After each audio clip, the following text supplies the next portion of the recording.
نبی پاک صلی اللہ علیہ وسلم دنیا میں لوگوں کو عزتیں دینے کے لیے تشریف لائے۔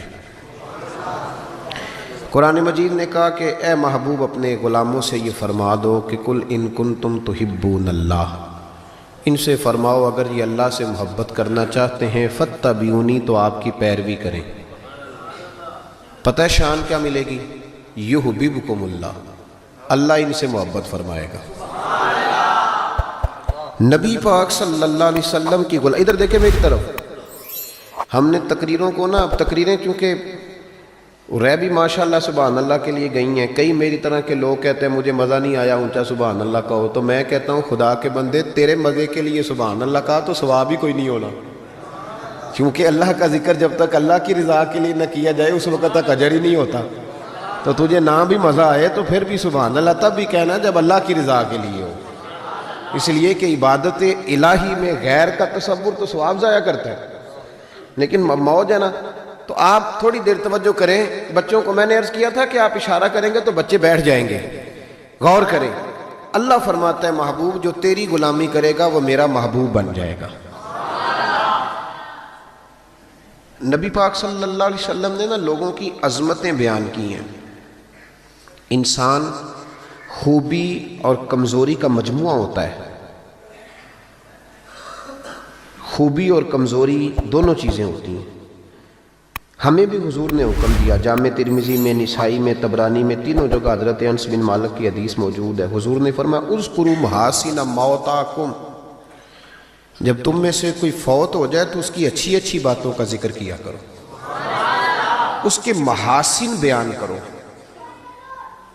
اب کسی صحابی نے یہاں یہ سوال نہیں اٹھایا کہ یا رسول اللہ بندے میں تو خوبی تھی کوئی نہیں، حضور نے یہاں مطلق کہا محاسن موتا، مرنے والے کی اچھی باتیں۔ اس کا معنی کیا ہے؟ اس کی شرح میں شارحین نے لکھا ہے کہ اللہ نے کوئی مسلمان ایسا پیدا ہی نہیں کیا جس میں کوئی خوبی نہ رکھی ہو۔ اب ایک حدیث اس پر بخاری کی سن لیں، نبی پاک علیہ السلام نے فرمایا اپنی بیوی سے بغض نہ رکھو، اپنی بیوی سے اگر تمہیں اس کی ایک عادت ناپسند ہے تو اس عادت پر غور کرو جو تمہیں پسند ہے۔ عورت اگرچہ ناقصات العقل ہوتی ہیں عورتیں، لیکن یہ نہیں ہو سکتا کہ ان میں خوبی کوئی نہ ہو۔ عورتوں میں خوبیاں بھی ہوتی ہیں، اپنے خاوند کے حق میں عورت کے اندر کچھ نہ کچھ خوبیاں بھی، بغض نہ رکھو۔ وجہ کیا ہے؟ وجہ یہ ہے کہ اللہ کے رسول علیہ السلام لوگوں کو عزت دینے آئے دنیا میں، میلاد عزت کا نام ہے، حضور عزت دینے آئے۔ ادھر دیکھو میری طرف، صحیح بخاری مسلم کی حدیث ہے، حضور نے فرمایا جس کے چہرے پہ داڑھی ہو سفید رنگ کی، بزرگ ناراض تو نہیں ہو جائیں گے داڑھی کی بات چھیڑنے سے؟ چلو ہو جائے جو پھر کیے، گالتے صحیح ہے نا۔ حضور نے فرمایا جس نے سفید داڑھی والے آدمی کی عزت کی، یہ بخاری مسلم ہے، فرمایا جس نے سفید داڑھی والے بزرگ کی عزت کی وہ سمجھے میں نے اپنے رب کی عزت کی ہے۔ اتنے بڑے لفظ بیان کر دیے۔ اور ترمذی شریف کے لفظ یوں ہیں، محبوب پاک علیہ السلام نے فرمایا جب سفید داڑھی والا بندہ قبر میں جاتا ہے، اللہ کرے نا ہمیں داڑھی کی توفیق بھی ملے، ہم نے تو قسم اٹھا لی ہے، کہتے ہیں جب تک نیک نہیں ہونا تب تک داڑھی نہیں رکھنی، تو میں کہتا ہوں تو یہ والی قسم اٹھانا جب تک نیک نہیں ہونا روٹی نہیں کھانی۔ تو نے داڑھی پہ قسم کھا لیا بھائی، حالانکہ بندہ داڑھی رکھ کے نیک ہو جاتا ہے، داڑھی رکھتا ہے تو نیکیاں، بہت سارے گناہوں سے بچتا ہے، اس کی داڑھی اسے بچاتی ہے۔ تو حضور عزت دینے آئے، نبی پاک علیہ السلام، عام مومن کی بات ہو رہی ہے، اس میں کوئی حد نہیں، مفتی ہو، پیر ہو، صوفی ہو، درویش ہو، عالم فاضل ہو، حافظ قاری ہو، عام مومن۔ فرمایا سفید داڑھی والا مومن جب قبر میں جاتا ہے تو رب کریم فرشتوں سے فرماتا ہے اسے عذاب نہ دینا، میرے محبوب کی سنت وہ بھی سفید لے کے آیا، مجھے حیات دیا، اسے عذاب دینا۔ انسانوں میں کمیاں بھی ہوتی ہیں، خوبیاں بھی ہوتی ہیں، لیکن آپ ادھر دیکھیں نبی پاک صلی اللہ علیہ وسلم نے کبھی کسی کی کمزوری کا ذکر نہیں فرمایا۔ ابو جہل شراب پیتا تھا، سارے زمانے کو پتہ ہے۔ قبیلہ بنو آراش کا ایک شخص اس زمانے میں نبی پاک کے پاس اس کی شکایت لے کے آیا جب اسلام پر غربت تھی۔ اس زمانے میں ابو جہل اس کا مال دبا گیا اور حضور نے لے کے دیا، وہ ایک تفصیل ہے چونکہ موضوع نہیں، ادھر نہیں جاتا، لیکن نبی پاک علیہ السلام نے کبھی یہ نہیں کہا کہ یہ ڈاکے مارتا ہے، حالانکہ وہ مارتا تھا، وہ غریبوں کا مال لوٹتا تھا، لیکن حضور علیہ السلام نے کبھی یہ بات ارشاد اس کو ہدایت کی بات کہی، اس کو درس دیا. ہمارے ہاں تبلیغ، حضور اس کو تبلیغ کرتے تھے، اس پر تنقید نہیں کرتے تھے. ہم کسی کو تبلیغ نہیں کرتے، اس پر تنقید کرتے.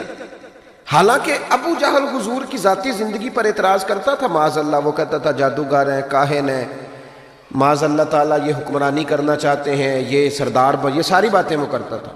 لیکن حضور نے کبھی اس کی ذاتی زندگی پر اتر کر کوئی بات، آپ دیکھیں ذرا تلاش کریں، آپ جتنی بھی حدیثیں آپ پڑھتے جائیں گے نا، اس میں آپ کو یہ ملے گا کہ نبی پاک نے کبھی اس کو عزت دی، کبھی اس کو عزت دی، کبھی اس کو عزت دی. لیکن کبھی کسی شخص کی کوتاہی حضور نے بیان، کبھی کسی شخص کے بارے میں یہ رویہ. حضور عزتیں دینے آئے دنیا میں، عزتیں دینے آئے. بتائیے حضرت ابوبکر صدیق کو حضور علیہ السلام نے صدیق اکبر کہا، لقب دیا. حضرت عمر بھی تو سچ ہی بولتے تھے نا، جناب عثمان بھی تو سچ ہی بولتے تھے نا، حضرت سیدنا مولا علی بھی، بولیے. لیکن ان کے اندر وہ خوبی زیادہ پائی جاتی تھی تو نبی پاک علیہ الصلوۃ والسلام نے انہیں صدیق کہا. جناب عمر فاروق اگر حق اور باطل کی بات کرتے تھے تو باتیں حضرت ابوبکر بھی سچی کرتے تھے، لیکن حضور نے انہیں فاروق اعظم کہہ کے عزت دی. حضرت عثمان غنی کو پیکر شرم و حیا کہہ کے نبی پاک نے عزت دی. جناب علی کو اسد اللہ کہہ کے حضور نے عزت دی. بہت سارے لوگ ایسے ہیں، جب ہم کتابیں دیکھتے ہیں تو کچھ ایسی چیزیں ملتی ہیں، کچھ جگہوں پہ ایسی چیزیں ملتی ہیں جن کا ذکر ہو سکتا تھا، لیکن نبی پاک علیہ السلام نے کبھی ان کا ذکر، بلکہ عجیب روایت لکھی ہے امام یوسف صالحی نے سبل الہدی والرشاد میں، اکرمہ بن ابو جہل کا بیٹا.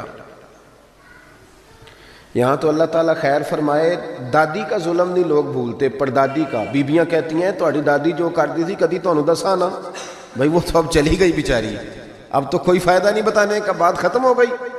ہم بھولنے کو تیار، بلکہ ہم یہ کرتے ہیں کہ پنچایت میں کبھی کسی چودھری کے پریشر پہ آ کے صلح کر لیتے ہیں، پر معافی نہیں دیتے. کرتے یہ ہیں کہ صلح کر لو، پھر جب کبھی میرے قابو آئے گا تو پھر دیکھ لیں گے اس کا کیا کرنا. نبی پاک صلی اللہ علیہ وسلم کے ساتھ جو کچھ ابو جہل نے کیا، حضور نے اس کا ذکر فرمایا. فرمایا فرعون بھی بڑا ظالم تھا، پر یہ جو میرا فرعون ہے یہ اس سے بھی سخت ہے.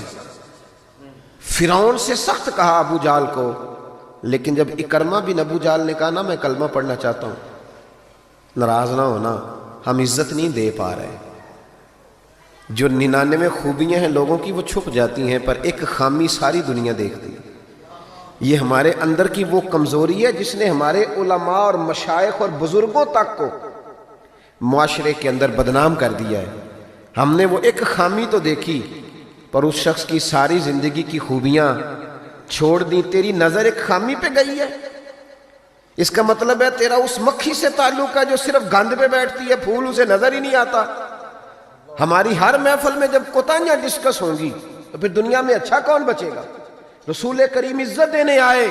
سنو اور یاد رکھو، اکرمہ بن ابو جہل کے بیٹے کلمہ پڑھنے آ رہے ہیں. میرے کریم رسول حضرت ابوبکر صدیق فرماتے ہیں میں اس دن اتنا رویا کہ میری داڑھی آنسوؤں سے بھر گئی. نبی کریم فرمانے لگے بھائی مجھے خبر ملی ہے کہ اکرمہ کلمہ پڑھنے آ رہا ہے، آؤ ذرا سارے بیٹھو میری بات سنو، حضور حکم کریں. تو محبوب نے فرمایا کوئی اس کے سامنے اس کے باپ کو گالی نہ دے، کوئی اس کے باپ کو اس کے سامنے برا کہہ کے نہ پکارے. کوئی یہاں ایک اور بات بھی کرنی بڑی ضروری سمجھتا ہوں، جو پکا بے ایمان کافر تھا، بے ایمان، جب حضور نے منع کر دیا کہ اس کے بیٹے کو تکلیف ہوتی ہے، جس کا کفر نص قطعی سے ثابت ہے، ان الذین کفروا سواء علیہم انذرتہم ام لم تنذرہم لا یؤمنون. اس آیت کی تفسیر میں جہاں بھی آپ کھولیں گے پہلا نام ابو جہل کا ملے گا، جس پر نص آ گئی کہ اس کی قسمت میں کفر ہے. جب وہاں حضور نے فرمایا باپ کو کافر نہ کہنا، بیٹے کو تکلیف ہوگی، تو بتا جب تو حضرت عبداللہ اور سیدہ آمنہ کے بارے میں بات کرتا ہے تو حضور کے دل کو تکلیف نہیں ہوتی؟ شرم نہیں آتی لوگوں کو؟ حیا نہیں آتی؟ حضور کا دل دکھاتے. اور دیکھیں عبداللہ کا معنی اللہ کا بندہ ہے، اللہ. اور جو آمنہ نام ہے اس نام کا حسن تو دیکھیں، ہو درود تجھ پہ بھی آمنہ، اللہ، اور تیرے لال پر بھی سلام ہو. تو تھوڑا آپ بھی پہچانا کریں، جو تیری اماں کو برا کہے تو سلام نہیں لیتا، اور جو نبی پاک کی اماں کے بارے میں بات کہتا ہے تو کہتا ہے مولوی صاحب رل مل کے رہنا چاہیے. عجیب بات ہے نا تیری. اس بندے سے سلام لے لیں، اس سے گلا ملا لیں جس کے سینے میں نبی پاک کے والدین کے بارے میں بغض چھپا ہوا ہے، اس شخص سے سینہ ملائیں۔ تھوڑا سا سوچا کریں ہمارا کسی سے جائیداد کا کیا رٹا ہے۔ تو یاد رکھیں اکرمہ جب آ رہے تھے تو نبی کریم علیہ السلام نے فرمایا کوئی اسے اس کے باپ کو اس کے سامنے برا نہ کہے۔ حضرت ابوبکر صدیق کہتے ہیں پھر حضور نے فرمایا کوئی اس کے باپ کا کفر نہ گنوائے، کوئی اس کی زیادتیوں کا ذکر نہ کرے، کوئی اس کے بارے میں کوئی آیت نہ پڑھے، کوئی میرا قول نہ دہرائے۔ حضرت سیدنا ابوبکر صدیق فرماتے ہیں میں رونے لگا تو مجھ سے حضرت ابو دردہ کہنے لگے آپ کیوں رو رہے ہیں؟ تو میں نے کہا میں رو رہا ہوں محبوب کی رحمت للعالمین پہ کہ محبوب یہ کس کے استقبال کی تیاریاں کرا رہے ہو؟ انہوں نے ساری زندگی تکلیف دی، کن کے استقبال؟ خدا را ساری۔ اب یقین کریں آپ بیٹھ جائیں کسی مجلس میں، ناراض نہ ہونا، علماء اور نیک لوگوں کی بات نہیں کرتا، اپنی اور آپ کی کر رہا ہوں۔ ہم کسی محفل میں بیٹھ جائیں نا، ہم نے اب گناہوں کے نام بدل لیے ہیں، جھوٹ کا نام ہم نے بہانہ رکھا ہے، میں بہانہ کر چھڑیا سے، حالانکہ سچی بات کیا ہے؟ جھوٹ بولا۔ اور یہ غیبت کا نام ہم نے بدل کے گپ شپ رکھا ہے، تھوڑی دیر گپ شپ کریں۔ وہ گپ شپ کیا ہے؟ بڑے بڑے مذہبی لوگ میری طرح کے جبہ و دستار، وہ ساتھ والی اتنا اپنی جماعت کی تبلیغ کرنا ضروری نہیں سمجھتا جتنا ساتھ والی جماعت پہ تنقید کرنا ضروری سمجھتا۔ یوں لگ رہا جیسے مقابلہ چل رہا ہے مذہبی لوگوں کا آپس میں، ہر آنے والے کو اور ہر ملنے والے کو اور ہر جس آدمی کا نام ہے اس کی کوئی نہ کوئی کوتاہی تلاش کر کے رکھنا ہمارا وتیرہ بن گیا ہے۔ اس مزاج کو بدلنا پڑے گا۔ جب یہ مزاج بدلے گا تو معاشرے میں حسن پیدا ہوگا۔ میری طرح جو آدمی بھی تھوڑا سا ممبر پہ بیٹھنے لگتا ہے وہ کہتا ہے میں ہی دین کا کام کر رہا ہوں، جو جماعت بھی کام شروع کرتی ہے کہتے ہیں صرف ہم نے کیا۔ بھئی تم نے کیا تو تم سے پہلے غیر مسلم تھے سارے، تمہیں کیسے پتا چلا یہ دین ہے؟ تھوڑا تھوڑا نرمی پیدا کریں، رویوں کو ٹھنڈا کریں، اپنے ماحول کے اندر وہ حسن پیدا کریں۔ رسول پاک دنیا میں عزت دینے آئے۔ کنز الامال کی حدیث سنیں، حضرت عائشہ صدیقہ رضی اللہ تعالیٰ عنہ حدیث کی راوی ہیں، کہتے ہیں میں بیٹھی تھی حضور کی بارگاہ میں، دوپہر کا وقت حضور کے کیلولا کا وقت ہوتا تھا، اس وقت صحابہ نہیں آتے تھے، حضور دوپہر کو تھوڑا آرام کرتے تھے۔ اب تو ہم بڑے بہادر ہیں نا، بالخصوص محفلوں کے لوگ بڑے بہادر ہیں، بڑے دلیر لوگ ہیں، 3 بجے سو کے بھی فجر جماعت سے پڑھ لیتے ہیں، یہ دلیری ہے نا جی۔ حالانکہ بڑا مشکل ہوتا ہے 1-2 بجے سو کے سویرے فجر کی نماز، لیکن میں دلیر سمجھتا ہوں کہ جو بندہ 2 بجے سوئے پھر فجر پڑھ لے، یہ اس کی دلیری ہے۔ یا پھر شب زندہ دار ہوتے ہوں گے، ساری رات جاگتے ہوں گے، یہی ہو سکتا ہے۔ نبی کریم علیہ السلام عشاء کے بعد سو جاتے تھے اور پسند کرتے تھے عشاء کے بعد سونا۔ فجر میں حضور تہجد کے وقت بیدار ہوتے تھے، اور تہجد پڑھنا حضور کی دائمہ اور متواترہ سنت ہے۔ دعا کرو میلاد کی محفلوں میں تہجد کے فضائل بھی بیان ہونے شروع ہو جائیں، آمین تو کہہ دو۔ یہ بھی نبی پاک کی سنت ہے، مٹھائی کھانا صرف حضور کی سنت نہیں، تہجد کی نماز دائمہ متواترہ سنت ہے نبی پاک علیہ السلام، ہمیشہ پڑھی نبی کریم نے۔ تو صبح جلدی اٹھ جاتے تھے۔ اب نیند کی وہ جو کمی انسانی طبیعت میں رہ جاتی ہے، اس کے لیے امت کے لیے اسوہ چھوڑنے کے لیے حضور دوپہر کو آرام کرتے تھے۔ حضرت عائشہ صدیقہ رضی اللہ تعالیٰ عنہ فرماتے ہیں اس وقت بالعموم صحابہ نہیں ملنے آیا کرتے۔ سمجھ آ رہی ہے میری باتوں کی؟ صحابہ اس وقت ملنے نہیں آتے تھے، ان کو پتا تھا یہ حضور کے آرام کا وقت ہے۔ کہتے ہیں ایک بوڑھی خاتون ایک دن آ گئی دوپہر کو، عام روٹین میں لوگ نہیں آتے تھے، وہ آئی، اس کے ہاتھ میں چھڑی تھی، لاٹھی پکڑی تھی، اس نے دروازے پہ دستک دی۔ جب میں نے پوچھا کون ہے تو وہ عورت بولی، توجہ کرنا بات پہ، حضور آرام کر رہے تھے، کہتے ہیں وہ عورت جب بولی نا، اللہ کے محبوب چارپائی پہ اٹھ کے بیٹھ گئے، اس کی آواز کانوں سے ٹکرائی، حضور اٹھ کے بیٹھ گئے۔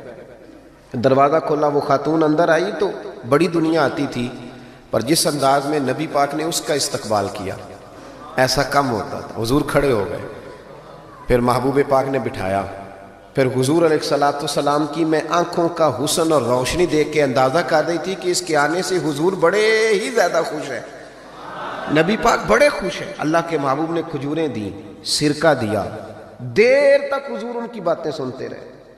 حضرت عائشہ صدیقہ کہتی ہے محب ہو کے محبوب نے، کنز الامال میں حدیث موجود ہے، محب ہو کے محبوب نے باتیں سنی، تسلی سے باتیں سنی، خوش ہو کے سنی۔ 2 قسم کے مہمان آتے ہیں نا، ایک مہمان فون کرتا ہے تو بندہ کہتا ہے میں کوئی نہیں، گھر پھر کبھی آنا، اور ایک مہمان ایسا ہوتا ہے جسے بندہ کہتا ہے اتنی بھی جلدی کیا ہے، ذرا ٹھہر جائیے، تھوڑا رک جاؤ، چائے بن رہی ہے۔ کس میں ہوتی ہیں مہمانوں کی؟ کچھ مہمانوں سے دل لگا ہوتا ہے، دل کرتا ہے بیٹھے رہے، ذرا تھوڑا اور بیٹھے، یار تو نہ جایا کر، تو بیٹھا رہا کر۔ ہوتے ہیں کچھ لوگ۔ دیر تک نبی کریم علیہ السلام نے بات سنی، اور کیا بات ہے، جناب عائشہ صدیقہ کہتی ہیں دل حضور کا لگا، میں نے دیکھا تو میں بڑی مطمئن تھی۔ اس خاتون نے کہا کہ اب میں نے جانا ہے۔ لگ رہا تھا کہ حضور چاہتے ہیں ابھی رکے، لیکن اس نے جب کہا نہ جانا ہے تو حضور نے فرمایا ٹھیک ہے۔ جب وہ جانے لگی تو حضور نے تحائف جمع کیے اور جناب بلال حبشی کو فرمایا ان کے ساتھ جاؤ اور چھوڑ کے آؤ۔ جناب عائشہ صدیقہ رضی اللہ تعالیٰ عنہ فرماتی ہیں پھر وہ دیکھیں حضور عزت کس طرح دیتے ہیں، کہتے ہیں وہ خاتون چلی گئیں، میرا خیال تھا کہ حضور اب مسجد جائیں گے، جب رات کو آئیں گے نا بعد از عشاء تو پھر پوچھوں گی حضور یہ کون تھی، لیکن محبوب تو گئے نہیں، لیٹ گئے۔ میں اٹھ کے قدموں میں بیٹھی تو حضور کی مقدس آنکھیں کھلی ہوئی۔ میں نے عرض کی حضور یہ کون خاتون تھی؟ اور میں نے آپ کو تھوڑا انفرادی دلچسپی لیتے دیکھا، حضور کون تھی؟ جب میں نے پوچھا تو حضور کی آنکھوں میں آنسو چمکنے لگے۔ حضور اٹھ کے بیٹھے اور فرمانے لگے عائشہ یہ میری پہلی زوجہ ختیجہ الکبریٰ کی سہیلی تھی، یہ ختیجہ کی سہیلی تھی۔ اور فرمایا جب ہم مکے میں رہتے تھے تو یہ آیا کرتی تھی، ختیجہ اس کا پرتک پاک استقبال کرتی تھی، اسے کھجوریں کھلاتی تھی، دودھ پلاتی تھی، پھر یہ باتیں سناتی تھی تو ختیجہ اس کی باتوں کا جواب دیتی تھی۔ فرمایا آج اس کی آواز کانوں سے ٹکرائی ہے تو ساری یادیں پھر سے تازہ ہو گئی ہیں۔ فرمایا میں نے اس کے ساتھ وہی سلوک کرنا چاہا ہے جو فاطمہ کی اماں کرتی تھی، میں نے وہی عزت دینی چاہیے جو وہ دیتی تھی۔ اور حدیث کا آخری جملہ اتنا شاندار ہے کہ اس جملے کو یاد کر لیں تو دستور بن جائے ہمارے لیے۔ محبوب نے فرمایا عائشہ حسن العہد من الایمان، تعلق اچھے طریقے سے نبھانا یہ بھی ایمان کا حصہ ہے۔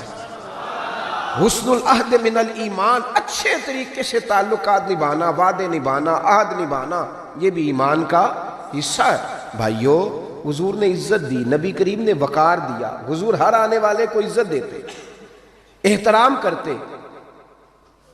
ہمارے ہاں نا ایک بات چلتی ہے، میری طرح جو لوگ پیر کہلانے لگتے ہیں یا مولوی کہلانے، ان کا ایک بات چلتی ہے، کہتے ہیں میں کیسے جاؤں، میں تو کنواں ہوں تو پیاسے خود آئیں، میں خود جاؤں جا کے کسی کو۔ ہمارے ہاں بھی اشتہار چھپتے ہیں، دروازہ دستک دے کے کوئی دعوت نہیں دیتا کہ آج محفل ہے آ جانا، یہ رواج نہیں ہے ہمارا۔ حالانکہ اشتہار چھپانا تو بدعت ہے، چلو بدعت حسنہ کر لیں، یہ الگ بات ہے کہ اس والی بدعت پر مولوی کوئی نہیں بولے گا، چونکہ سب کے نام لکھے ہوتے ہیں نا، ان کے بھی لکھے ہوتے ہیں، لہذا اس بدعت کا ذکر نہیں کرتے۔ حالانکہ حضور کے زمانے میں اشتہار ہے، صحیح بات کہہ رہا ہوں، اس کا نام نہیں لیں گے چونکہ ان کا بھی موٹا کر کے لکھا ہوتا ہے نا اشتہار پہ نام، تو فائدہ ہے، اس کا ذکر نہیں کریں گے۔ اشتہار چھاپنا تو بدعت ہے، چلے بدعت حسنہ صحیح، دروازے پہ جا کے دین کا پیغام دینا یہ تو حضور کی سنت ہے، لیکن وہ شان میں کمی آتی ہے نا، وہ کیسے کو جائے؟ کہتے ہیں جی ہم جناب کنویں ہیں تو پیاسے خود آئیں، تو نبی پاک نے تو یہ فلسفہ نہیں بیان کیا، حضور تو طائف چلے گئے تھے، حضور تو تبوک چلے گئے تھے، نبی پاک سے بڑا کنواں بھی کوئی ہو سکتا ہے؟ اے ساقی تیری خیر تیرے میں کدے کی خیر، ایسی پلا کہ جس کا نشہ عمر بھر رہے، ایسا بھی کنواں کوئی ہو سکتا ہے؟ لیکن موج ہے نا ہماری، ہم ان باتوں میں اڑ گئے۔ اس کا نقصان یہ ہوا ہے کہ وہ جس کا شوق ہوتا ہے وہ تو آ جاتا ہے، لیکن سب کا شوق نہیں ہوتا، کچھ کا شوق بنانا بھی پڑتا ہے، اس کے دروازے پہ جانا بھی پڑتا ہے۔ تو نبی رحمت سید عالم صلی اللہ تعالی علیہ وآلہ وسلم لوگوں کو عزت دیتے، حضور وقار دیتے، آنے والے کا اکرام کرتے۔ حضرت ابوبکر صدیق رضی اللہ تعالیٰ عنہ فرماتے ہیں مجھے ایک بڑا دکھ تھا، میرے بچے بھی مسلمان تھے، پوتے بھی مسلمان تھے، نواسے بھی حضرت صدیق اکبر کے جناب عبداللہ ابن زبیر سے آبی ہوئے، نواسے تھے وہ۔ فرماتے ہیں کہ میری ساری نسل مسلمان تھی، دل کرتا تھا میرے ابا جی بھی کلمہ پڑھ جائیں۔ ان کا نام تھا ابو قحافہ، وہ کلمہ نہیں پڑھتے تھے اور آنکھوں سے نابینا تھے، اور باپ ہی ہوتا ہے نا۔ جس دن حضرت ابوبکر صدیق رضی اللہ تعالیٰ عنہ ہجرت کے وقت آئے ہیں نا، تو کہتے ہیں گھر کے اندر ایک چھوٹا سا گڑھا بنایا ہوا تھا، ٹویا، اس میں اشرفیاں دینار رکھتے تھے اور اوپر میں کوئی موٹا کپڑا ڈال دیتا تھا۔ فرماتے ہیں جس دن میں نکلنے لگا تو میرے پاس بہت زیادہ پیسے تھے، میں نے سارے نکال لیے اور چھوٹے چھوٹے روڑے ڈال دیے۔ اوپر میں نے اس کی اسی طرح بوریا ڈال دیا اور جناب اسماء سے کہا کہ ابا جی نے پوچھا نا کہ ابو بکر سارے پیسے تو نہیں لے گیا؟ دادے پوتیوں کے بھی بڑے سگے ہوتے ہیں نا، پوتریاں نے بھی کچھ چھڑے آ کے سارے لے گیا، پوچھا نا سارے تو نہیں لے گیا؟ تو تم چپ رہنا، وہ خود اٹھ کے جائیں گے نا تو اوپر ہاتھ لگائیں گے تو ان کو احساس ہوگا پیسے ادھر ہی ہے۔ یہ حکمت ہے، اتنا وہ خیال کرتے تھے لیکن کلمہ نہیں پڑھتے تھے۔ تو ابو بکر صدیق کہتے ہیں میرا بڑا دل کرتا تھا وہ کلمہ پڑھے۔ ایک دن وہ بول ہی پڑے ہجرت مدینہ کے بعد، کہنے لگے ابو بکر میں مان گیا ہوں تیرے رسول واقعی سچے، چل یار مجھے لے چل میں بھی مصطفیٰ کا کلمہ پڑھوں۔ حضرت ابو بکر فرماتے ہیں میری تو عید بن گئی کہ میرا تو گھر بن گیا نا، اب میرے ابا جی بھی وہاں آ گئے جہاں سارا گھرانہ کھڑا تھا۔ کہا کلمہ پڑھنا چلو، کہتے میں نے اپنے والد کا ہاتھ پکڑا رہا، جس طرح پکڑا مجھے مزہ آ گیا۔ سنو اور یاد رکھنا ہمارے لیے تو مشکل ہو گیا ہے، ہم عزت لینے کے قائل ہیں دینے کے نہیں۔ کہتے ہیں جب میں مسجد نبوی میں حضور کو لے کے آیا، اپنے والد کو لے کے آیا نا حضور کی بارگاہ میں، نبی کریم ممبر پہ بیٹھے تھے، ابھی کلمہ پڑھا نہیں، پڑھنے آئے ہیں۔ کہتے ہیں حضور ممبر پہ بیٹھے تھے، میں اپنے نابینا اور بوڑھے والد کو لے کے آیا، نبی کریم اٹھ کے کھڑے ہو گئے۔ کسی کو عزت دینے سے عزت بڑھتی ہے، کم نہیں ہوتی۔ کوئی عرض نہیں، کوئی عرض نہیں، اگر آپ ابا جی کے آنے پہ کھڑے ہو جائیں تو اپنے ابا جی ہیں، کوئی مسئلہ نہیں، کوئی عرض نہیں۔ اگر قاری صاحب جو مسجد کے امام ہے، چلو ہم سے تنخواہ ہی لیتے ہیں، پر قاری صاحب کو نہ دیکھو، اس ممبر کو دیکھو جس ممبر پر وہ بیٹھتے ہیں۔ کوئی مسئلہ نہیں بھائی، ٹھیک ہے تو چودھری صحیح، ہم تو قاری صاحب کو سوٹ بھی 27ویں کو دیتے، کیوں بھلا 27ویں تے دیندے ہو نا اتنے بھی، اس واسطے کہ کدے سواں کے پار نہ لین، کیونکہ 27ویں تو بعد تے درزی پڑھدا ہی کوئی نہیں، تو کہندے ہیں ساڑھے نال دا پا لیا تے نال رل جائے گا، اس کو وہ والا نہیں دینا، 27ویں پہ دیتے ہیں۔ کس کس بات کا ذکر کیا جائے؟ عزیز دوست یاد رکھ اور سمجھ۔ اور اب تو پیروں سے بڑا شکوہ ہے، بہت سارے پیر بھی کہتے ہیں کہتے ہیں مولویاں کول کی ہے۔ میں کہ خدا دے بندہ جڑا مولوی ہوندا ہے او دے کول ہی تو سارا کچھ ہوندا ہے۔ انما یخشى اللہ من عبادہ العلماء، اللہ کریم فرما رہا ہے کہ جو میرے عالم بندوں میں سے عالم ہے وہ اللہ سے ڈرتے ہیں۔ تو کس قسم کی بات کر رہا ہے؟ بہرحال یہ عنوان نہیں، ورنہ اس پہ بات کرتا۔ نبی کریم اٹھ کے کھڑے ہوئے تو حضرت صدیق اکبر عرض کرنے لگے یا رسول اللہ میرے والد کلمہ پڑھنے آئے۔ یہ لفظ ساری زندگی یاد رکھنا، بھولنا نہ۔ عرض کی حضور ابا جی کلمہ پڑھنے آئے، توجہ ہے میری بات پر، کلمہ پڑھنے آئے ہیں۔ پتہ ہے میرے محبوب نے کیا فرمایا؟ نبی کریم فرمانے لگے ابو بکر یہ بوڑھے بھی تھے، نابینا بھی تھے، بیمار بھی تھے، اگر ان کا ارادہ بن گیا تھا تو مجھے بتاتے، میں گھر آ کے انہیں کلمہ پڑھا دیتا۔ نعرہ تکبیر، دونوں ہاتھ اٹھا کے نعرہ رسالت، تاجدار ختم نبوت، تاجدار ختم نبوت۔ اور میرے اعلیٰ حضرت فاضل بریلوی رحمۃ اللہ لکھا، ادھر دیکھو میری طرف، اعلیٰ حضرت نے لکھا ہے تو نبی پاک کا لباس پہن لے، رب تجھے عزت دے دے گا۔ کوئی نہیں سمجھ آئی آپ کو بات کی؟ کئی منڈے پینٹ کوٹ پا کے ساڑھے تے روب پاندے نے، کہندے قاری صاحب تسی پڑھے کنا ہو؟ تو عالم اگر بتائے نا کہ میں درس نظامی کیا، کہندے نہیں وہ تو ٹھیک ہے، پڑھے کنا ہو؟ کمال موقع ہی پہ درس نظامی کے عالم سے پڑھے کنا ہو؟ تیری نظر بی اے پڑھیا ہی بندہ پڑھیا ہوندہ ہے، پاہمیں وہ 6 باری سیپلیاں دے کے پاس ہویا ہوئے۔ کیا تماشا ہے؟ اس تماشے سے باہر آئے۔ نبی پاک صلی اللہ علیہ وسلم، ادھر دیکھو میری طرف، میں تو شکوہ کرتا ہوں کئی دفعہ اپنے نعت خانوں سے بھی اور نقیب سے بھی اور قاری صاحب سے بھی، میں کہتا ہوں ساری عزت نبی پاک کے نام پہ، اور تو کہہ رہا ہے چھوٹی داڑھی میں سونا لگوں گا۔ میں کل حدیث پڑھ رہا تھا بخاری سے، حضرت ابو معمر رضی اللہ تعالیٰ عنہ نے حضرت خبیب سے پوچھا کہ نبی پاک زور اور عصر کی نمازوں میں قرات کرتے تھے؟ ادھر دیکھو میری طرف، زور اور عصر میں قرات کرتے تھے؟ حضرت خبیب کہنے لگے کرتے تھے۔ کہا آپ کو کیسے پتہ ہے؟ کہنے لگے جب میں نماز پڑھتا تھا تو حضور کو چھپ چھپ کے دیکھا کرتا تھا۔ اور اگلے لفظ سنو، کہنے لگے زور اور عصر میں نے حضور کی داڑھی کو ہلتے دیکھا ہے۔ نبی پاک کی داڑھی کو چھوٹی ہوئے تو ہل دیئے، یہ پوری ہوئے بوٹھتے تاں ہی ہل دیئے۔ چھوٹی داڑھی ہلتی ہوئی نظر، وہ تو تھوڑی ہلتی ہے، داڑھی نہیں ہلتی۔ تو داڑھی جو سرکار کا طریقہ ہے اس کے مطابق رکھیں، اپنی مرضی کی نہ رکھیں۔ نبی رکھ جو لی تو چھوٹی والے نے بھی لوگ کا مولوی صاحب ہی کہنا ہے، اور ویسے بھی داڑھی کا تو وزن ہی کوئی نہیں ہوتا۔ کیا ہوتا ہے؟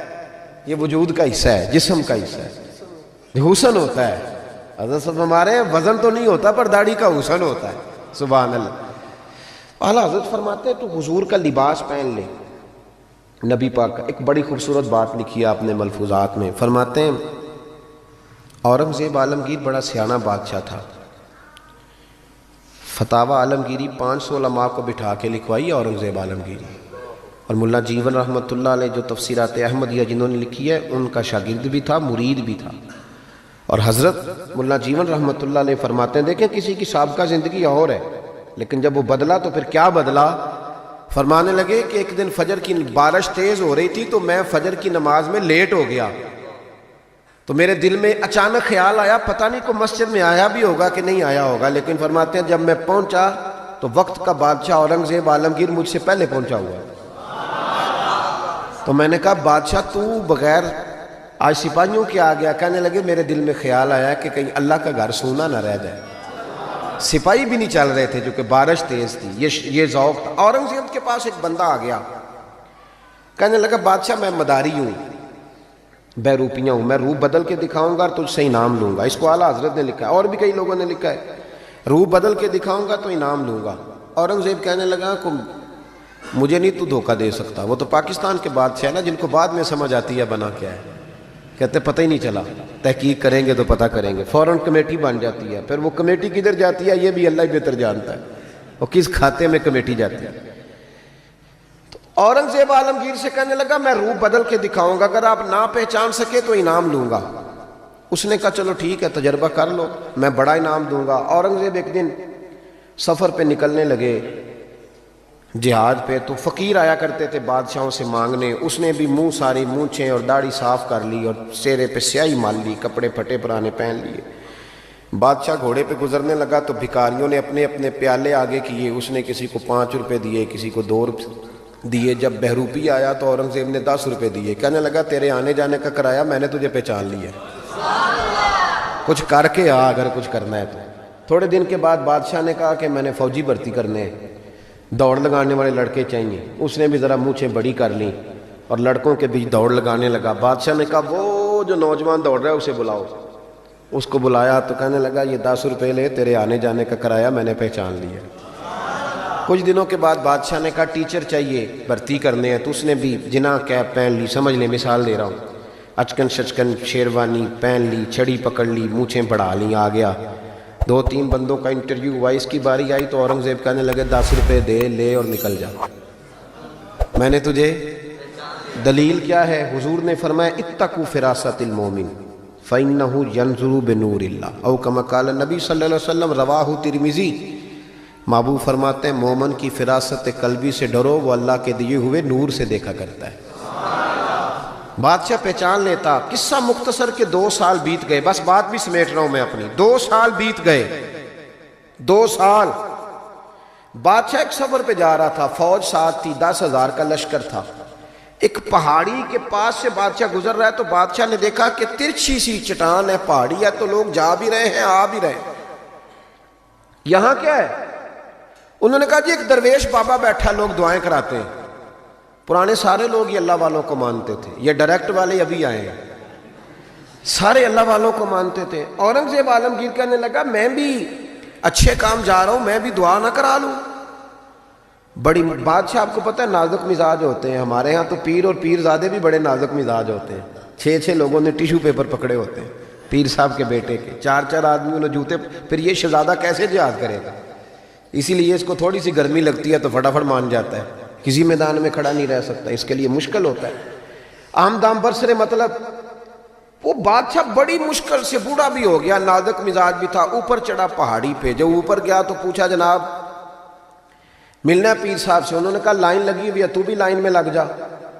ہمارے پیر صاحب کا کوئی طریقہ نہیں. بادشاہ امیر غریب سارے لائن میں لگ کے ملتے ہیں. بادشاہ لائن میں لگ گیا. 50 آدمی کھڑے تھے. اب 50 کے بعد باری آئی.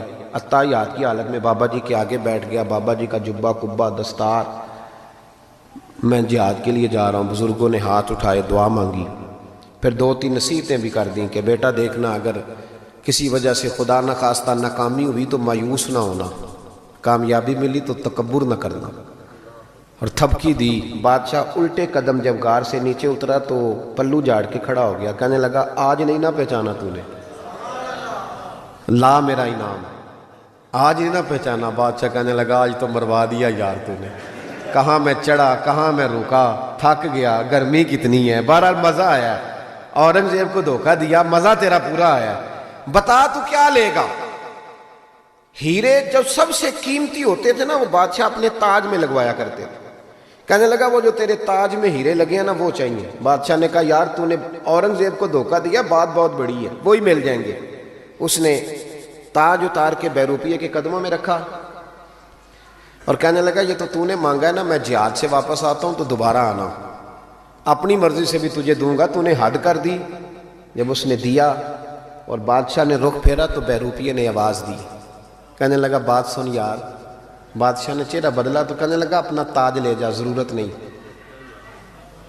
اس نے کہا تجھے کیا ہوا. کہنے لگا نہیں ضرورت, لے جا. بات کیا ہے, 2 سال ہو گئے تجھے محنت کرتے, تو نے کتنے روپ بدلے اور آج ملا ہے تو کہتا ضرورت نہیں. بیروپیہ رو پڑا اور کہنے لگا بادشاہ میں نے اپنے نبی پاک کا لباس نا جھوٹ موٹ پہنا ہے, جھوٹ موٹ کی پگڑی, لوگوں کی جیبوں پہ ڈاکہ ڈالنے کے لیے جھوٹ موٹ کی داڑھی, جھوٹ موٹ حضور کا لباس پہنا جھوٹا. اور تیرے جیسے بادشاہوں کے تاج میرے قدموں میں آ گئے ہیں. اگر میں سچ مچ رسول اللہ کا غلام بنوں گا تو اللہ کتنی شانیں عطا فرمائے, سچ مچ بنوں گا تو رب کیا دے گا. بہلتے کس جگہ جی اپنا بہلانے کہاں جاتے, تیری محفل سے اٹھ کر تیرے دیوانے کہاں جاتے. خدا کا شکر شمع رخ لیے آئے ہو محفل میں, اگر پردوں میں چھپے رہتے تو پروانے کہاں جاتے. خدا آباد رکھے سلسلہ یہ تیری نسبت کا, وگرنہ ہم بھری دنیا میں پہچانے کہاں جاتے. اور اعلیٰ حضرت فرمانے لگے فرشتے بھی کرتے ہیں تعظیم میری, فدا ہو کہ ان پر یہ عزت ملی ہے. عزتیں دروازہ رسول پہ ہیں. باقی کوئی شخص کہتا ہے میں دولت کے بل بوتے پہ عزت حاصل کر لوں تو وہ تیری دولت کی عزت ہے, تیری ذات کی نہیں. جو کہتا ہے میں کرسی کے بل بوتے پہ عزت حاصل کر لوں تو میاں جب تک تو کرسی میں ہے تب تک تیری عزت ہے. جو شخص کہتا ہے میں کسی کے 7 لاکھ کی عزت حاصل کر لوں تو اس کی ذاتی نہیں. ایک عزت ذاتی ہے, وہ کون سی جو رب رسول عطا کرتے. اس عزت کی طرف سفر کریں, ان کے طریقے کے مطابق چلیں. میلاد شریف کا مہینہ آ رہا ہے, آج تو ویسے بھی 28 سفر ہے, حضرت سیدنا امام حسن رضی اللہ تعالیٰ عنہ کا یوم شہادت. ربیع الاول شریف آ رہا ہے, 1 ربیع الاول سے 12. ہمارے ہاں نا سب سے زیادہ کام ہوتا ہے بحث کرنے کا. بحث نہیں کرنی, کام کرنا ہے. جو پوچھے نا جھنڈیاں لگانی ہے کہ نہیں, ان سے کہو تو جھنڈیوں کی بات کرتا ہے, میرا تو دل کرتا ہے تاڑے توڑ کے چھت پہ لگا دوں. یہ حضور کا میلاد ہے. سب سے زیادہ آپ نے یہ کرنا ہے کہ درود شریف کثرت سے پڑھنا ہے. پڑھیں گے انشاءاللہ تعالی. نہیں وعدہ نہیں لے رہا, وعدہ نہیں, آپ نے اپنے لیے پڑھنا ہے. تسبیح لے لیں. کوئی بندہ کہے نا دکھاوے کے لیے پڑھ رہا ہے تو کیا یار ٹھیک ہے دکھاوا سے. تسبیح ہاتھ میں ہوتی ہے تو میرا تجربہ ہے کہ چلتی بھی رہتی ہے. آپ ہاتھ میں رکھیں تو انشاءاللہ چلے گی بھی. تو کوئی کہے نا وہ بڑا بابا تسبیح کو ٹھیک ہے یار کوئی بات نہیں, مجھے پڑھنے دو. ایک تو آپ نے یہ کام کرنا ہے. دوسرے نمبر پہ میلاد شریف کا جب لنگر پکانا ہے نا تو جو 50,000 چودھری دے اس کی صدارت نہیں رکھانی محفل میلاد پہ. جو محلے کے غریب لوگ ہیں انہیں فرنٹ سیٹ پہ بٹھانا ہے. ہماری محفل میلاد میں بھی جس کے ہاتھ میں نوٹوں کی دتھی ہوتی ہے اس کا سارا کچھ ہوتا ہے. غریب میلاد کی محفل میں بھی پیچھے بیٹھتے ہیں. جن کے کپڑے میلے انہیں آگے بٹھاؤ تاکہ پتہ چلے کہ نبی پاک ان لوگوں کو عزت دینے تشریف لائے. اور جب آپ چاول تقسیم کریں نا تو جو چودھری صاحب ہوتے ہیں وہ علماء کے ساتھ کھانا کھا رہے ہوتے ہیں اندر, اور غریب کہتے ہیں اوے تو 2 شاپر لے گئے ہیں. مہربانی کریں غریبوں کو بٹھا کے لنگر دیں, اور ہو سکے تو ان کے گھروں میں پہنچا کے کوشش فرمائیں, میلاد میں عزت دیں. اور تیسری بات, نبی پاک نے سب سے زیادہ بیٹیوں کی بات کی ہے. میرا مشورہ ہے کہ چھوٹی بڑی عید بے شک بیٹی کو نہ دیا کرو, عید میلاد پہ جوڑا ضرور دیا کرو بیٹی, عید میلاد پہ جوڑا دیا کرو. اور بھائیو یاد رکھو, اپنی بیوی کو بندہ لاکھ روپیہ بھی دے تو وہ اتنی تعریف نہیں کرتی, وہ کہتی ہے سارا زمانہ دیتا ہے.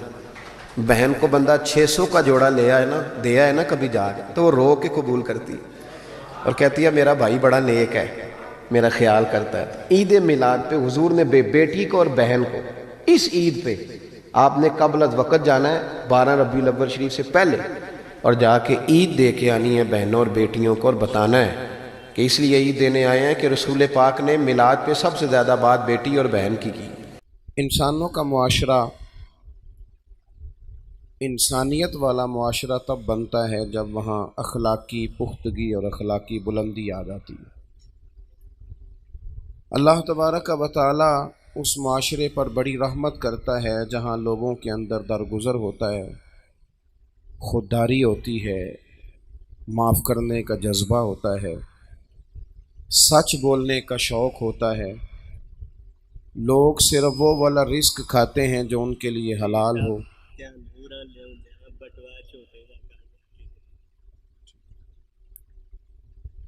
تو یہ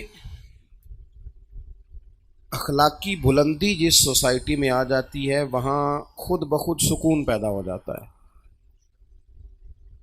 ہمارا مزاج اس طرح کا ہوتا ہے کہ ہم چاہتے ہیں کہ دیکھو میں دودھ لینے گیا تھا خالص نہیں ملا، گھی لینے گیا تھا خالص نہیں ملا، میں بازار سے مسالہ جات لینے گیا تھا خالص نہیں ملا۔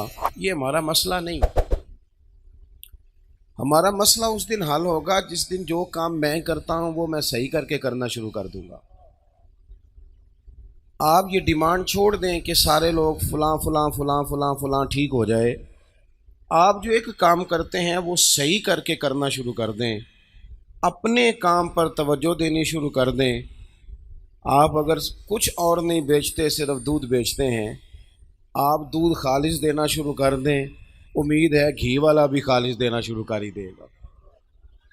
اپنا کام اگر صرف ٹھیک ہو جائے، اپنی اخلاقی پختگی دیکھیں۔ اللہ تبارک و تعالیٰ نے ہمارے نبی پاک علیہ السلام کو جو شانیں عطا فرمائیں تو ان میں سے ایک شان یہ بھی دی، فرمایا محبوب ہم نے جو آپ کو اخلاق دیے ہیں تو وہ اعلیٰ ترین اخلاق عطا فرمائے۔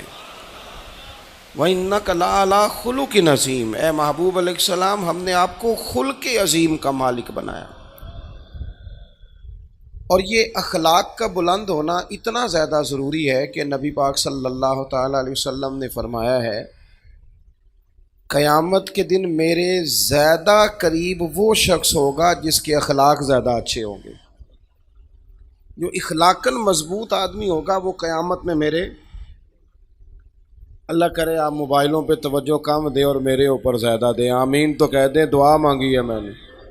اللہ کرے کبھی کبھی موبائل جیب میں بھی جائے، آمین تو کہہ دیں، اللہ تعالیٰ سکون عطا کرے، اس سے کبھی تھوڑا سا نا ادھر ادھر بھی آپ ہوا کریں، کچھ نہیں فرق پڑتا۔ آپ توجہ کریں کیا عرض کرنا چاہتا ہوں۔ اخلاق اتنی اعلیٰ چیز کا نام ہے کہ فرمایا میرا قرب ملے گا جس کا اخلاق اچھا ہوگا۔ ہمارے ہاں لوگ سمجھتے ہیں کہ اخلاق صرف میٹھا بولنے کا نام ہے، یہ بھی اخلاق کا ایک جز ہے۔ آپ کا لہجہ، آپ کا انداز نرم ہو، بڑی علامت ہے، لیکن صرف میٹھا بولنے کا نام اخلاق نہیں۔ میٹھا تو لوگ مطلب کے لیے بھی بولتے ہیں،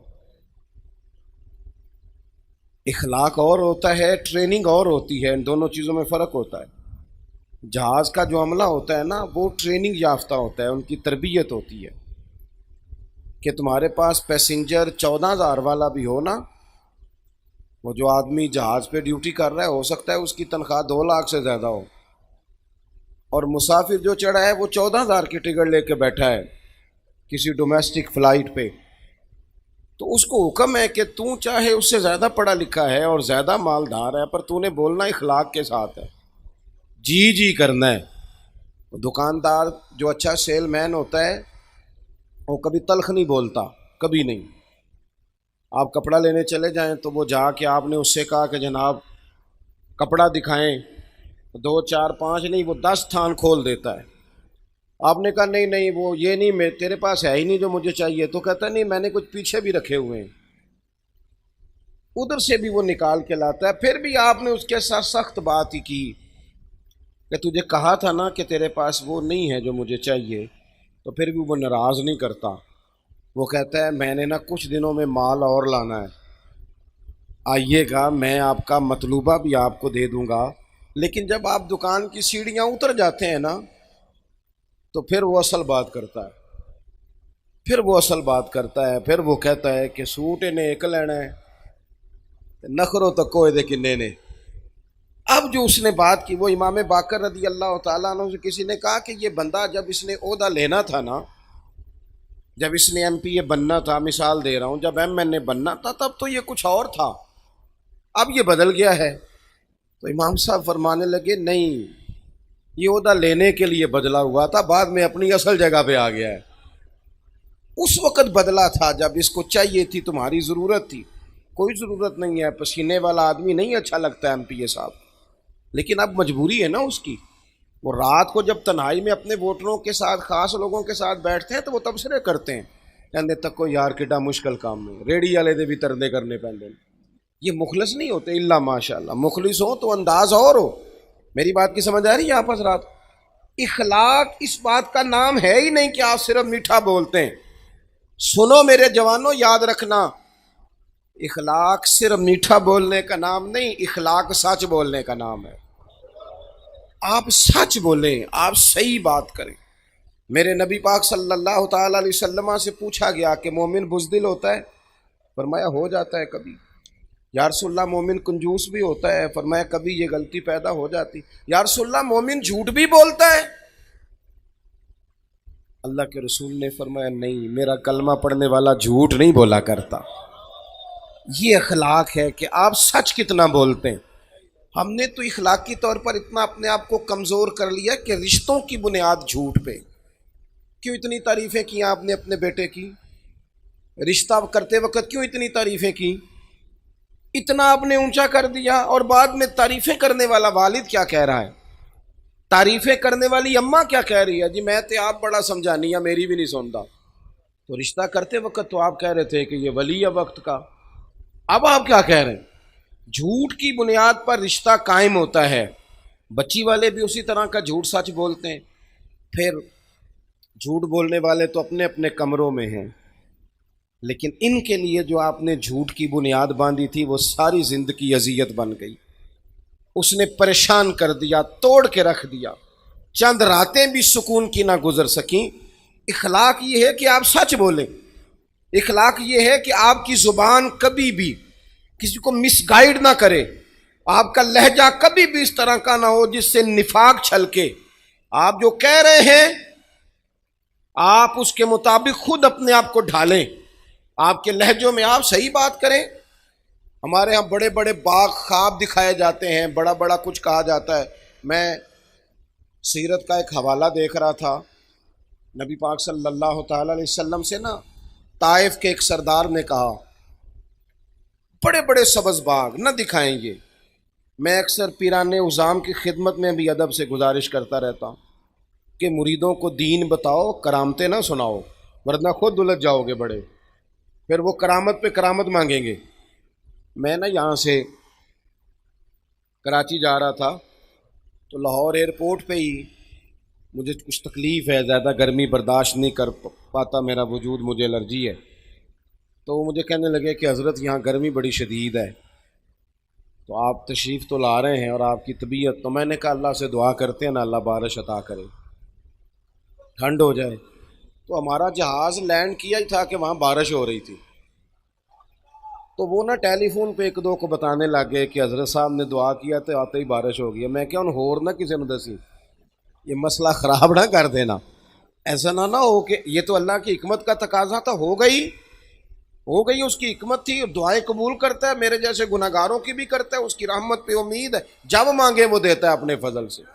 لیکن آپ اس پر قائم ہو جائیں کہ یہ جو کہہ دیتے ہیں ہو جاتا ہے، یہ معاملات ٹھیک نہیں ہوتے، اس سے دشواری بڑھتی ہے۔ سبز باغ دکھائے جاتے ہیں کہانیاں، اور ہمارے لیڈر اللہ خیر کرے وہ تو پتہ نہیں کیا کہتے ہیں، پتہ نہیں کیا۔ میں دوستوں سے کہتا ہوں ہمیں تو پتہ نہیں انہوں نے کس چکر میں ڈالا ہوا ہے، جو کل تک مہنگائی کے خلاف جلوس نکالتے تھے وہ اب مہنگائی کے حق میں دلیلیں دینے لگ گئے، کہتے ہیں یہ مجبوری ہے۔ اور وہ جو کہہ رہے تھے پچھلی دفعہ کہ ہم آتے ساری فلانا فلانا کام کر دیں گے، وہ کہتے ہیں نہیں ہمیں دوبارہ لاؤ پھر کریں گے۔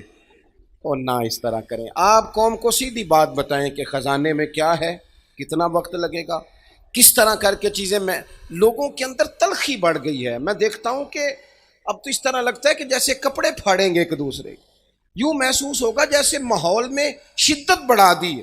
سبز باغ نہ دکھاؤ، سچ بولو، یہ اعلی اخلاق کی علامت ہے، سچ بولو۔ دیکھو طائف کے ایک سردار نے میرے نبی پاک علیہ السلام سے کہا اگر آپ کو حکومت مل گئی تو کیا ہم بھی اس میں حصے دار ہوں گے، ہمیں بھی عہدے ملیں گے؟ اب میرے رسول پاک صلی اللہ علیہ وسلم کی شان یہ ہے کہ حضور حکومت ملنے کی خبریں پہلے سنا رہے ہیں۔ حضور تو حال یہ ہے کہ سرور کائنات علیہ السلام تو خندق میں چٹان پر ایک کدال مارتے ہیں، ایک ہتھوڑا مارتے ہیں تو کہتے ہیں لو بھائی شام بھی فتح ہو گیا، دوسرا مارتے ہیں تو کہتے ہیں لو بھی ایران بھی فتح ہو گیا، تیسرا مارتے ہیں تو کہتے ہیں روم بھی فتح ہو گیا۔ اور حضور تو ہجرت کے سفر میں جاتے ہوئے کہہ رہے ہیں سراقہ بن مالک سے کہ کیسر روم بھی فتح ہوگا، اس کے کنگن بھی آئیں گے، وہ تیرے ہاتھوں میں پڑیں گے۔ اتنی بڑی بڑی خبریں حضور رکھتے ہیں اور دیتے ہیں کہ دنیا فتح ہوگی، لیکن جب اس نے کہا نا، اب لوگ بڑی بڑی باتیں نہیں سناتے، جھوٹ بولتے ہیں، کہانیاں سناتے ہیں، لیکن حضور نے سیرت کیا دی جب اس نے کہا کہ ہمیں بھی موقع ملے گا اس میں؟ تو یہ میرے کریم کا انداز ہے بات کرنے کا۔ حضور فرمانے لگے میں تمہارے سوال کے جواب میں صرف اتنا کہتا ہوں، تم نے کہا حکومت میں سے ہمیں بھی حصہ ملے گا، پر میں یاد رکھو حکومت اسی کو ملتی ہے جسے اللہ عطا فرماتا ہے۔ بس یہ محتاط جملہ ہے، بات ختم ہو گئی۔ جسے رب دیتا ہے اسے ملتی، ہم تمہیں کوئی بات کیوں دکھائیں؟ ہمارے ہاں سچ بولنے کا جب چلن ہو جائے گا نا، ایک سردار تھے، امام راضی نے لکھا ہے، اپنے قبیلے کے سردار تھے، وہ حضور کی بارگاہ میں کلمہ پڑھنے آئے اور کھل کے بات کی، عرض کی یا رسول اللہ صلی اللہ علیہ وسلم میری 4 بیماریاں ہیں، 4 گناہ ہیں معاذ اللہ میرے اندر، اور میں خود بھی تنگ ہوں اپنی ان 4 باتوں سے۔ حضور میں نے بڑی کوشش کی ہے لیکن یہ 4 چیزیں میری جان نہیں چھوڑتی۔ ایک تو معاذ اللہ میں چوری کا عادی ہوں حضور، ایک میں شراب کا رسیہ ہوں معاذ اللہ، نقل کفر کفر نہ باشد، ایک میں عورتوں کی طرف جاتا ہوں، اور چوتھی بات یہ ہے کہ میں بات بات پہ جھوٹ بولتا ہوں۔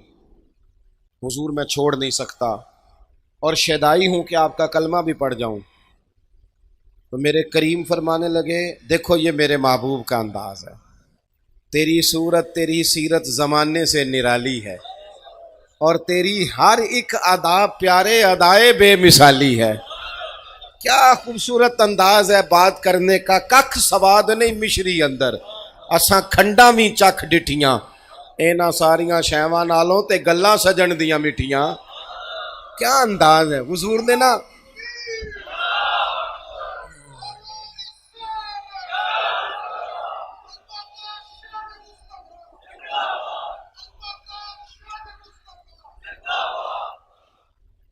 نبی کریم صلی اللہ تعالی علیہ وسلم نے نا تھپکی دی، یوں پشت پہ پیار کیا، اور حضور نے نا پیار کر کے فرمایا 4 نہیں چھوڑ سکتے تو ایک تو چھوڑ سکتے ہو نا، ایک چھوڑ دو گے؟ وہ کہتے ہیں میرے دل میں اب بات گھومنے لگی کہ شراب بڑی حرام ہے، نجس ہے چھڑوائیں گے، چوری بڑی خطرناک ہے، کسی کے حق پہ ڈاکہ ہے یہ چھڑوائیں گے، پھر خیال آتا تھا کہ بدنکاہی بڑا جرم ہے یہ چھڑوائیں گے۔ ہمارے ہاں لوگ چوری کو تو جرم سمجھتے ہیں، جھوٹ کو کہاں کو جرم سمجھتا ہے؟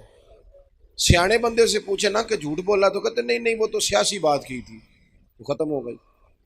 اور عام آدمی سے پوچھیں، عام غربا سے آپ نے جھوٹ بولا، کہتے نہیں میں نے تو بہانہ کیا تھا۔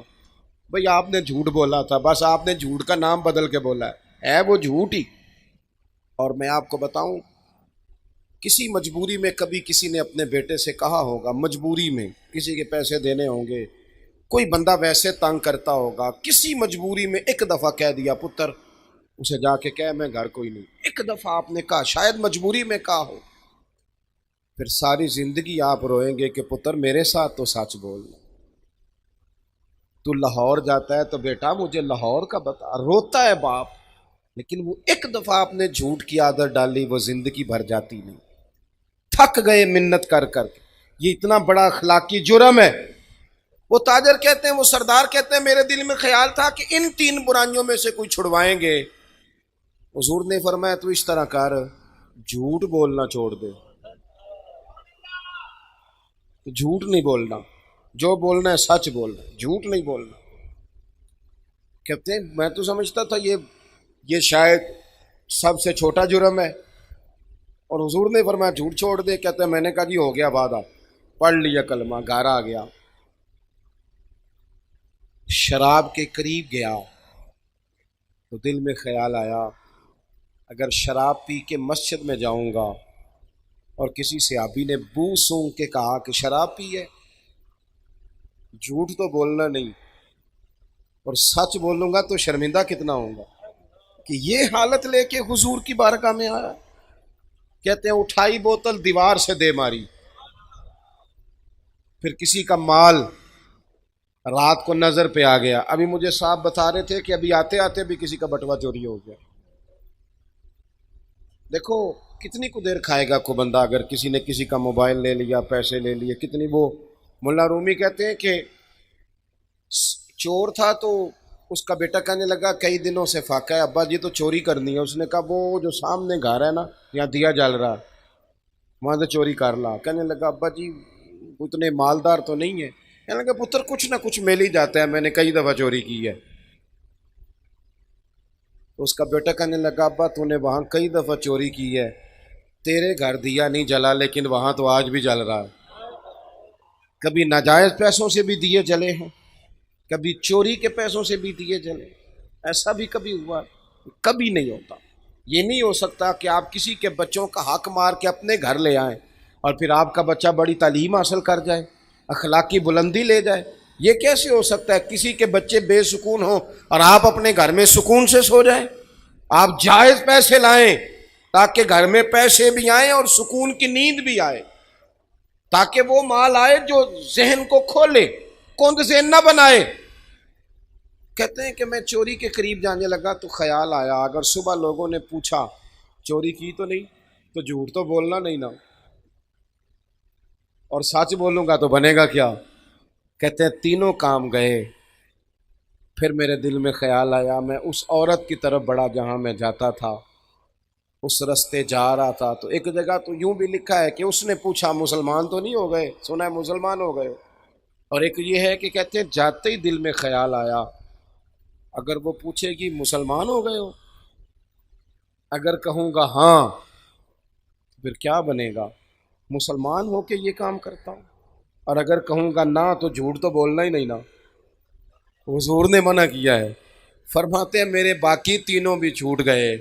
میں آ کے مسجد شریف میں بیٹھا اور حضور کا چہرہ دیکھ کے درود پڑھنے لگا، اور میرے دل سے بار بار آواز آتی تھی کریم تیرے کرم کے صدقے جاؤں، ایک جھوٹ چھڑوایا ہے میرے سارے گناہ چھوٹ گئے ہیں، سارے چھوٹ گئے۔ اپنی زندگی کے اندر سنیں جی،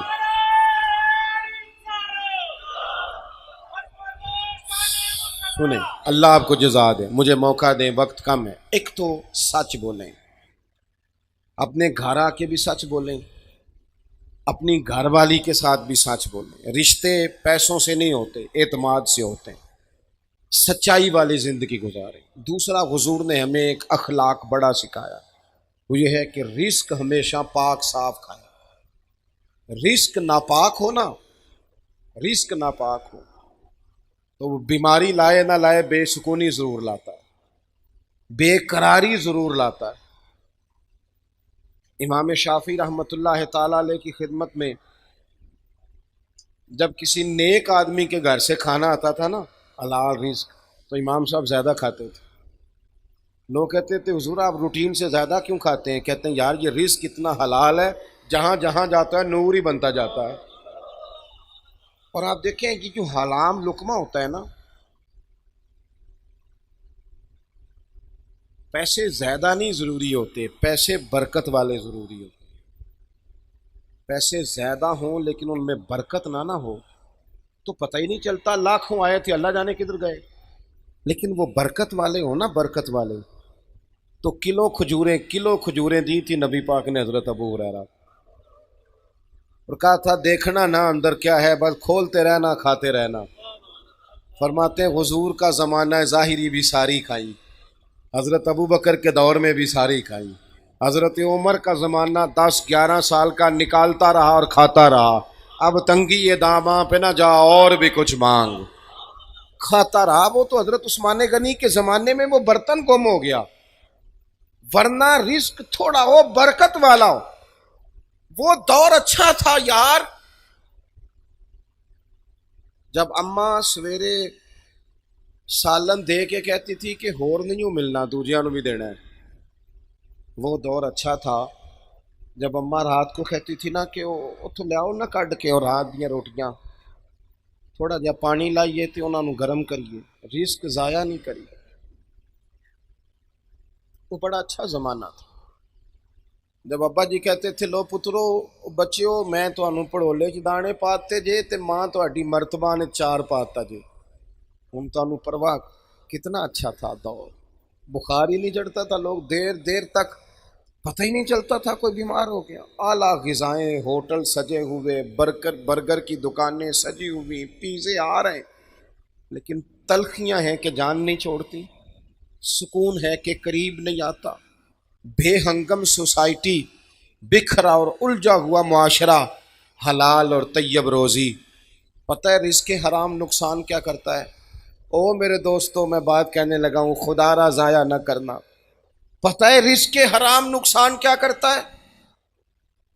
پتہ ہے رزق حرام نقصان کیا کرتا ہے؟ رزق حرام بندے اور رب کا رشتہ کمزور کرتا ہے، اللہ سے رشتہ کمزور۔ وہ مالک جو گناہگاروں کی بھی قبول کرتا ہے، خطا کاروں کی بھی قبول کرتا ہے۔ اللہ کے رسول صلی اللہ علیہ وسلم نے ایک شخص کو دیکھا وہ دعا مانگ رہا ہے، تو فرمایا یہ دیر تک بھی دعا مانگتا رہا تو اس کی قبول نہیں ہوگی۔ حضور رب تو کریم ہے، وہ تو کرم کرتا ہے، فرمایا نہیں قبول ہوگی۔ وجہ فرمایا جو اس نے کپڑے پہنے ہیں وہ حرام پیسوں کے ہیں، جو اس نے کھایا ہے وہ حرام پیسوں کا ہے، جو اس نے پیا ہے وہ حرام پیسوں کا ہے۔ اور جب یہ حرام پیسوں کا سارا کچھ ہو پھر جتنا مرضی کشکول بڑا کر کے دعا مانگی جائے وہ قبول، اس سے بڑا بھی کوئی نقصان ہوگا کہ اللہ سے رشتہ کمزور ہو جائے۔ دعائیں جو مومن کا ہتھیار ہیں اسی سے بندہ محروم ہو جائے۔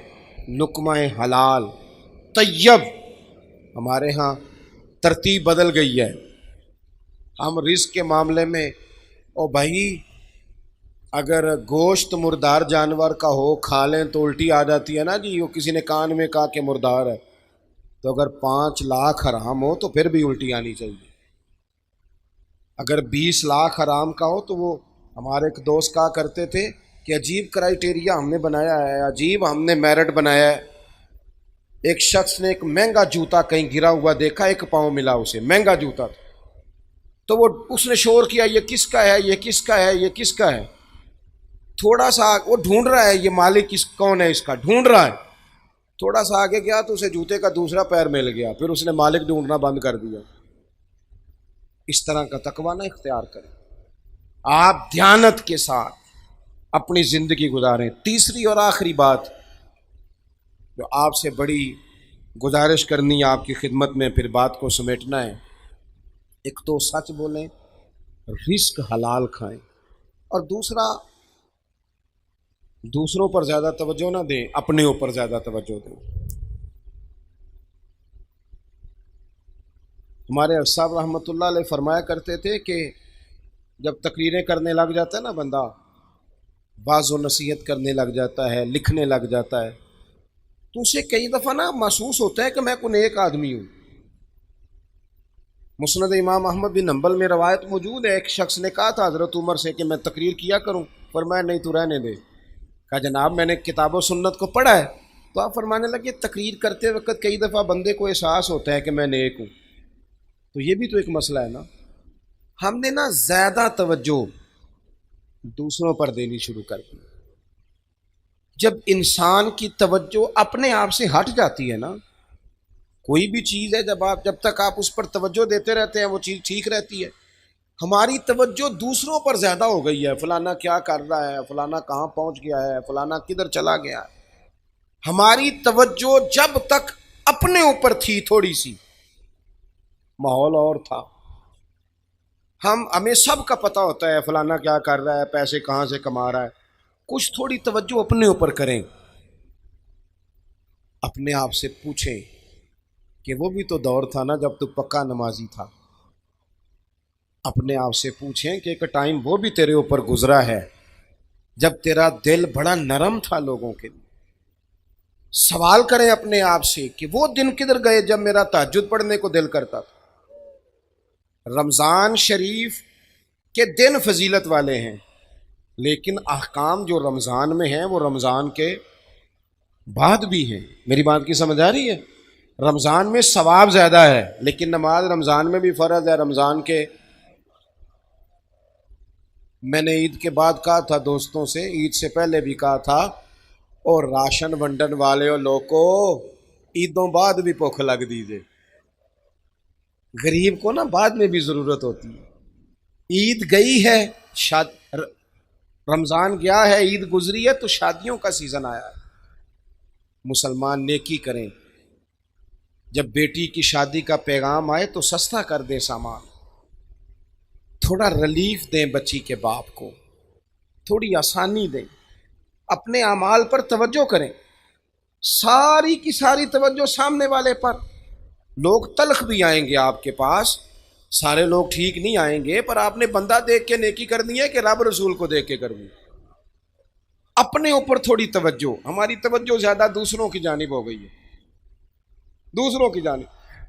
اس کا نقصان ہمیں یہ ہوا ہے کہ ہماری اپنی تربیت میں کمی آئی ہے، اپنی روحانی ترقی رک گئی ہے. بس بات ختم کرنے لگا ہوں. حضرت موسیٰ کلیم علیہ السلام سے ایک دفعہ فرمایا گیا تھا کہ آپ کی بستی میں جو سب سے نیک آدمی ہے نا، اسے ڈھونڈ کے لائیں. اب جسے حضرت موسیٰ نیک کہیں گے وہ کتنا کو نیک ہوگا؟ حضرت موسیٰ کلیم اللہ علیہ السلام. عرض کی مالک یہ میں بندہ ڈھونڈ کے لاؤں، یہ سب سے نیک ہے. اب حکم ہوا اس بندے سے کہیں کہ یہ بستی میں سے سب سے گناہگار آدمی ڈھونڈ کے لائے. مجھے بتائیں اگر یہ ڈیوٹی میری لگتی گناہگار بندے ڈھونڈنے کی، یا آپ کی لگتی، تو یا میں نے خود نیک بچنا تھا، یا جو میرے پیچھے ہاتھ باندھ کے چلتا ہے اس نے نیک بچنا تھا. باقی تو اللہ خیر کرے، اور نیک ہے ہی کوئی نہیں. حضرت موسیٰ نے اس نیک آدمی سے کہا کہ اب آپ گناہگار کو ڈھونڈ کے لائیں، تو اس نے ہاتھ باندھ دیے، کہا حضور مشکل کام ہے. کہا آپ نے ہی ڈھونڈنا ہے. اللہ کے پیغمبر کا حکم ملا. اس شخص نے کہا مجھے 3 دنوں کی مہلت دیں. 3 دن کی مہلت دی. میں چوتھے دن مقررہ وقت پر فلاں جگہ حاضر ہو جاؤں گا. 3 دنوں کے بعد گناہگار کو ڈھونڈ کے لانا تھا. کسے ڈھونڈ کے لائے؟ اپنے ہی گلے میں رسی باندھی اور حضرت موسیٰ کے ہاتھ میں تھما کے عرض کی حضور کچھ لوگوں کی غلطیاں نظر آئی تھیں، پر ان کا مجھے صرف شک تھا کہ یہ اس میں غلطی ہے. وہ شک تھا، لیکن جو میری غلطیاں ہیں وہ تو پکی ہیں نا، وہ تو مجھے یقین ہے نا یہ مجھ سے ہوا ہے. لہذا اس بستی کا سب سے گناہگار میں ہی ہوں. رب کی طرف سے پیغام آیا، میرے کلیم اسے فرما دیں کہ تیرا جو اللہ کی بارگاہ میں مقام ہے وہ اسی عاجزی کی برکت سے ہی تو ہے. یہی تو وجہ ہے جو تجھے مقام ملا. کچھ توجہ نا اپنے اوپر بھی کریں. روز اپنا جائزہ لیں، روزانہ. آج کو 10 منٹ مجھے ملے ہیں کہ میں نے کوئی تلاوت کی ہو، کوئی 20 منٹ ملے ہیں مجھے کہ میں نے اللہ سے دعائیں مانگی ہوں. کوئی مجھے آج موقع ملا ہے کہ میں کچھ چند 100 بار درود شریف پڑھ سکا ہوں. کچھ اپنے معاملات کو کھنگالیں.